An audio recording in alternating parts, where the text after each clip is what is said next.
24 hours with JB. Let's talk. Listen, I've been working.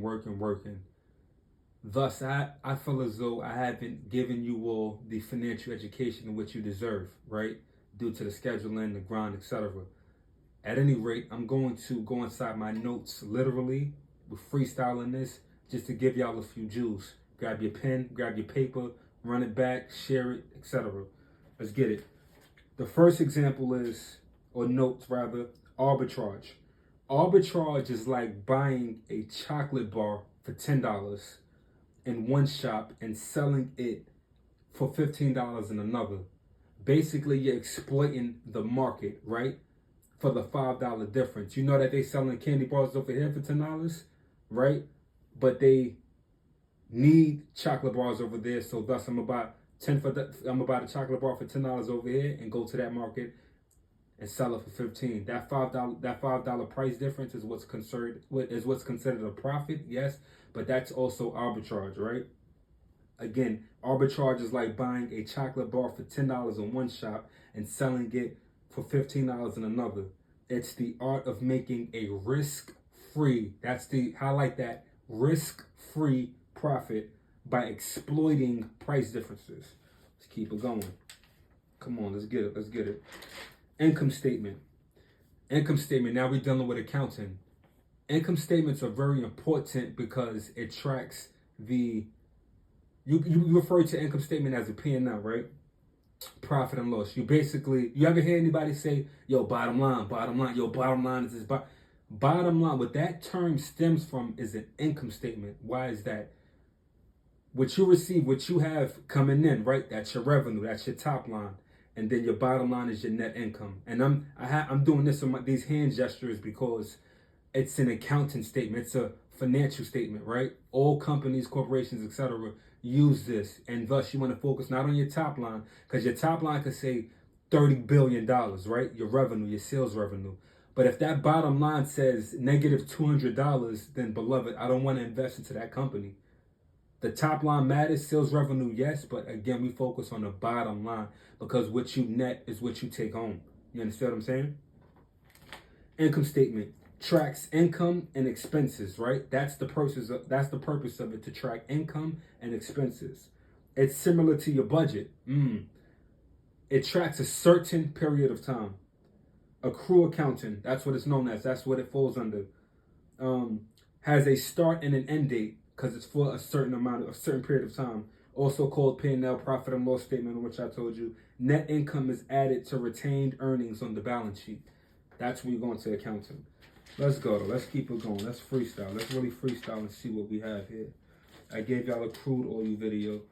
Let's see. SeasonX. SeasonX is a tool that helps investors and traders identify seasonal patterns and the stock market to potentially increase returns. SeasonX uses algorithms to identify seasonal patterns that recur each year.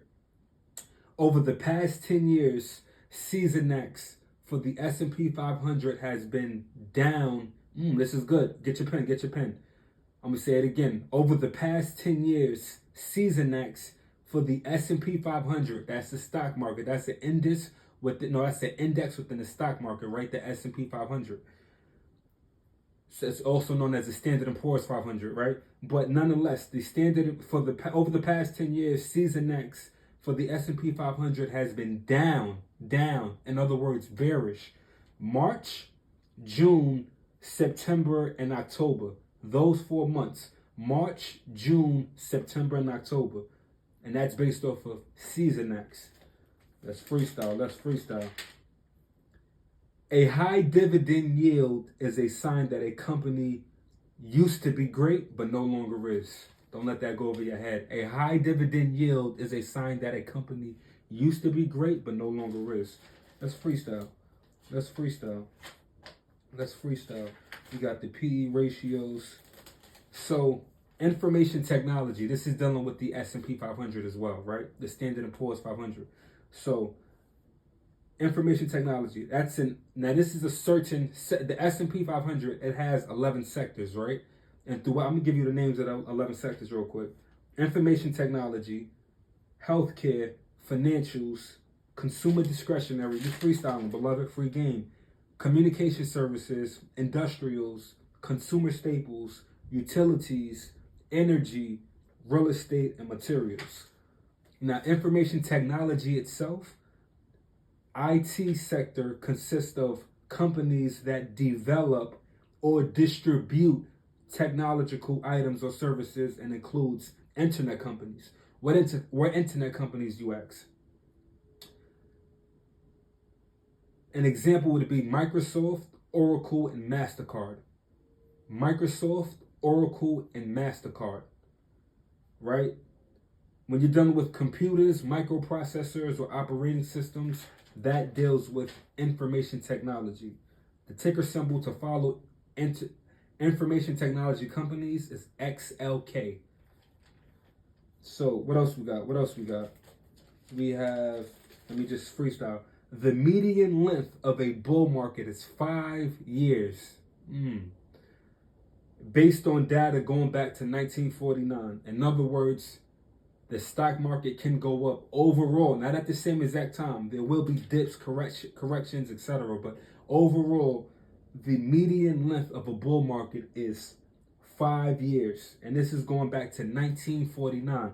Let's keep it going. Banks usually perform well or better, right, when interest rates are high. Why is that? Banks operate off of essentially fees, right? Charging you fees. And not only that, the main objective or main reason for a bank's existence is to basically take the money in which you borrow and lend it to other people. What do you mean? If I'm a bank, right, have your investments banking company, you give me $100, I'm taking 90% of that $100, right? So that would be $90, and I'm going to lend it to John Doe, right? The 10% sits in the bank, the tip, which would be the $10, but the 90% of that amount in which you deposit into the bank, I'm taking that and I'm lending it to John Doe. And what's significant or rather unique about me lending that money to John Doe is I'm charging him interest, right? Walk with me. So if interest rates are high, that amount of interest in which I'm charging him is going to yield the bank a higher return and thus increase our what? Bottom line. Let's keep it going. Let's go. You got the relative rotation graphs. That's good. So in the stock market, capitalization rate is similar to a dividend yield on a stock, which is a financial ratio that shows the percentage of a company's share price that is paid out in dividends each year. The capitalization rate. That's for my real investors out there. Let's go. Treasury bond rates only influence fixed rate mortgages. And the bond's coupon rate is released twice a year. Adjustable rate mortgages, which is also known as ARMs, are influenced by the Fed rate. Those are for that's for my investors as well. The coupon rate, anytime you have the coupon rate or coupon payment, you're dealing with bonds. What it is with a bond is simply you lending the government, a corporation, etc. money. You give them X amount of dollars. In return, they give you they give you a bond, right? That bond is considered an IOU. Anytime you hear bonds, think of the terms IOU, right? Because the government or the corporation owes you money. And as a reward, as an incentive for you lending them money, right? The government, corporation, etc. As an incentive for you lending them money, in exchange, they give you a coupon payment. That coupon payment is based off of the interest rates. So let's get into this. The coupon rate is released twice every year on May 1st and November 1st. The U.S. Treasury announces a fixed rate for new loans, which is also known on the bonds coupon rate. I know it may seem like a lot, but again, we freestyle a free game. Matter of fact, I'm going to do a part 2 heavy on investments.